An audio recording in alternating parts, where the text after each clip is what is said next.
और नरेंद्र मोदी देश भर में बीजेपी की जीत के लिए अभियान चला रहे हैं। उन्हें प्रधानमंत्री पद का उम्मीदवार माना जा रहा है, लेकिन मोदी के गुजरात में कच्छ जिले के सिख किसान अपनी जमीन छीने जाने से डरे हुए हैं।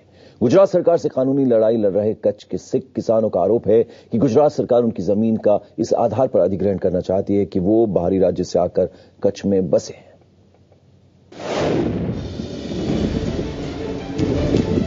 गुजरात के कच्छ में पाकिस्तानी सीमा से सटा नरा गांव। कभी ये गांव खारे पानी वाले बियावान रेगिस्तान के सिवा कुछ नहीं था, मगर आज इस जमीन पर हरी भरी फसल लहरा रही है। ये इन मेहनतकश सिख किसानों के 4 दशक के पसीने का ही कमाल है कि इस बंजर जमीन पर आज ट्रैक्टर चल रही है। मगर अब ये किसान मुश्किल में है। वजह है गुजरात सरकार का फरमान। सरकार ने इनकी जमीन को जब्त करने के आदेश दिए हैं। अब इन किसानों के सामने बेघर होने का संकट मुंह बाए खड़ा है। और ये कहानी महज नरा गांव की ही नहीं, बल्कि इलाके के 1000 से ज्यादा सिख परिवारों की है, जो देश के अलग अलग हिस्सों से यहाँ आकर बसे थे। जो जमीन हमारी पंजाब में थी बाप दादे की, वो बेच कर तो हमने बाद में वो जमीन लिया मीठे पानी वाले इधर के लोकल लोगों से।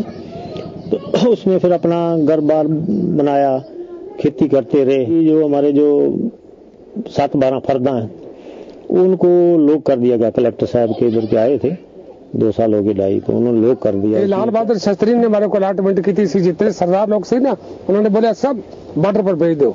ये कौम है जो ये बहादुर कौम है, तो इनको तभी भेजा। रैपला भी बोले अभी इनको देंगे। उसके बाद हम यहाँ बस रहे हैं। कहीं के नाम पर जमीन है, कहीं की ओसा श्री सरकार है। दरअसल 1965 की भारत पाकिस्तान जंग के बाद प्रधानमंत्री लाल बहादुर शास्त्री ने कच्छ के इस हिस्से में सिख परिवारों को बसाया था। मकसद था इस बंजर जमीन को उपजाऊ बनाना और साथ में पाकिस्तान से होने वाली घुसपैठ को रोकना। मगर साल 2010 में गुजरात सरकार ने 1948 के बॉम्बे लैंड ऑर्डिनेंसी एक्ट के तहत किसानों को नोटिस थमा दिया।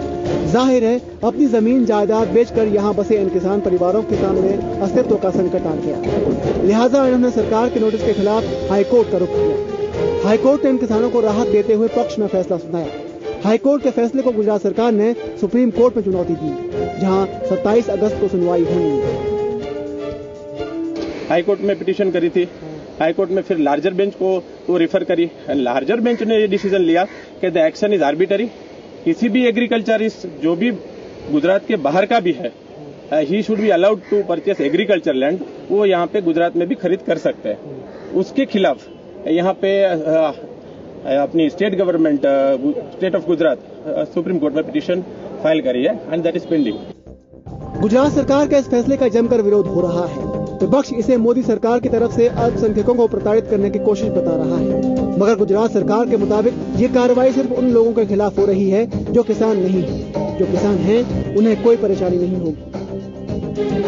ओरिजिनली जो किसान है उनका इशू नहीं है। जिनको मान लो गवर्नमेंट ने जमीन दिया है, अगर ऐसा कोई आदमी है जो बोलता है मुझे गवर्नमेंट ने जमीन दिया था, मतलब या उसके फादर को दिया था, ऐसा कोई आदमी आता है और मान लो उसका कोई, मान लो अगर हमारे रिकॉर्ड पे मिलता है कि जमीन दिया था, उसका तो हमने कुछ नहीं किया। और अगर मान लो किसी के केस में ऐसा हुआ भी है तो वो तो करेक्ट कर सकते हैं, उसका कोई प्रॉब्लम नहीं है। सरकार चाहे कुछ भी तर्क दे, मगर इतना तय है कि इस फैसले से देश की सियासत अछूती नहीं रहेगी। आने वाले दिनों में नरेंद्र मोदी को विपक्ष के साथ साथ सहयोगी अकाली दल से भी निपटना होगा। प्रकाश गुप्ता के साथ जनक दवे, अहमदाबाद।